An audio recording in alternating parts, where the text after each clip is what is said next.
Hi, and welcome to the News Agenda for Friday, March 26th, 2021. It's National Make Up Your Own Holiday Day, so just happy News Agenda.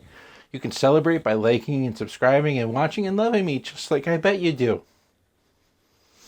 It's also several spinach-related holidays today. I bet the spinach lobby has something to do with that. Popeye has friends, I see. Speaking of sailors, let's start overseas. In the metaphor news, there's a problem. More than 230 ships are waiting to enter the Suez Canal, which is still blocked. The slutty little canal needs those ships to get her in real good, as it's causing $9.6 billion in goods to be delayed each day. Local engineers, local to me and not to the problem, totally know how to fix the problem that they've never encountered before. Of course they do. That's what engineers do. The delay is causing so much of a problem that the boats are starting to be rerouted around Africa. Of course, the real story here is that I still haven't received my leggings I ordered 2 weeks ago, Bezos. You're not getting away with this shit anymore. Just breathe.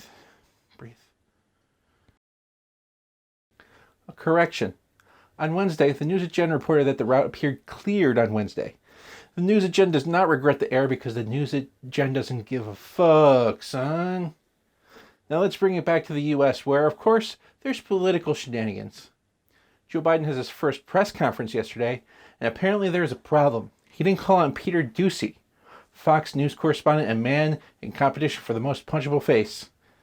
Ducey had apparently a binder full of questions to ask the president, so when he was not called, it became an issue for the upstart media organization. Apparently, Biden became suspicious when he actually heard what Fox News was saying about things. But what also didn't get enough attention is that Biden also didn't call on Aisha Roscoe from NPR. Now, how are we to know why? Maybe just Biden didn't want to call her. Maybe there's something more insidious there. Maybe there were other reporters present. Now, why didn't Biden call on everyone? Does he think that there are better organizations or worse ones? Is it merely logistics about calling 50 different journalists? I don't know. The world may never know. But what we do know is that Joe Biden didn't call on every journalist in the country during his press conference, and for that he must face criticism. Not for what he says. No. Why would that matter? Well, why would it matter that he said he would run for re-election, or that he didn't really answer some softball questions? No. That he said a second goal for COVID vaccination so obviously attainable that it would be a problem if it didn't happen. Obviously, what matters is that Fox News didn't get called on. They didn't get their participation trophy. They didn't ask a question, and therefore, they never really listened to what was going on around them in reporting that, Jesus, what are they, journalists?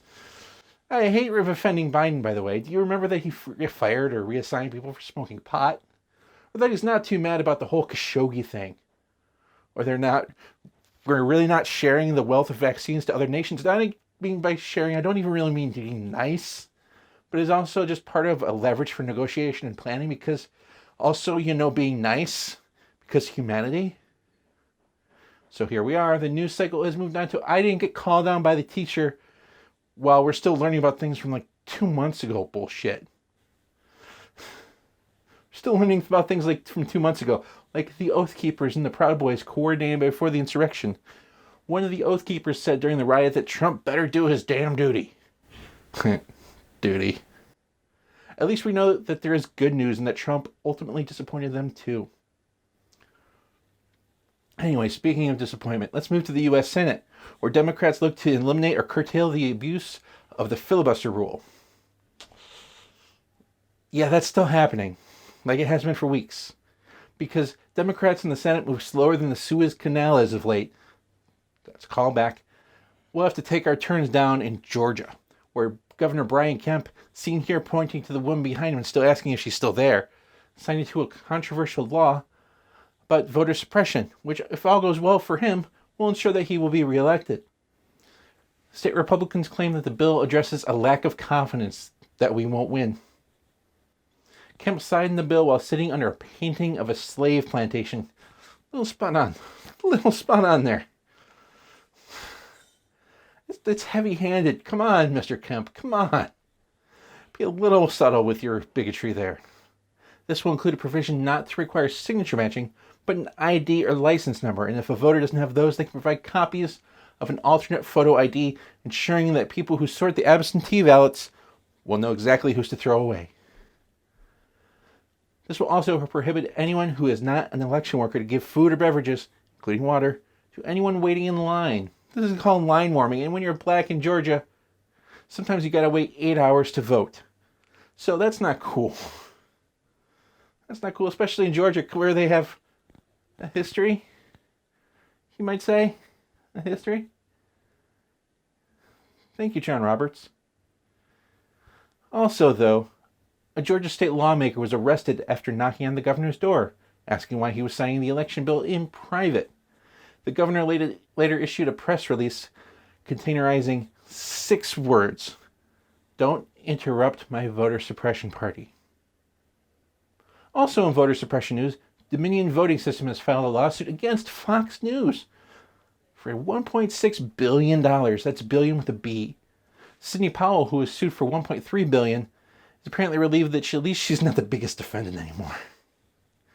However, Donald Trump, ex-president, got suspicious because he's not been served. Aides say the ex-president is saddened by the lack of lawsuits and he feels alone. Also in lawsuit news, the New York City Council has voted to end qualified immunity for its officers, citing recent violence. I'm sorry, I'm getting word, not recent violence, but recent outcry against the violence. Because we all know they wouldn't have done shit without people protesting them. Qualified immunity means that officers could be sued by their victims for the misbehavior on the job. Some officers are calling it a no big deal because dead people can't sue. Also in New York State, they legalized pot, and some residents urge caution and speculate whether or not this will open up another avenue for East Coast-West Coast rivalry. In other state news, Arkansas became the 3rd state to exclude trans girls from competing with other girls, mostly because they hate trans people. Mostly trans women, because they don't even realize that trans men exist.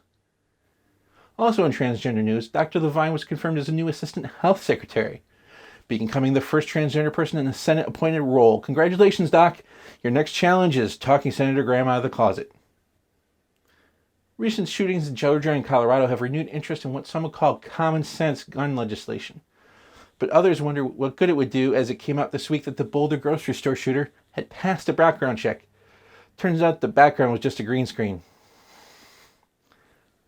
Speaking of things that aren't as cool as they seem, Amazon.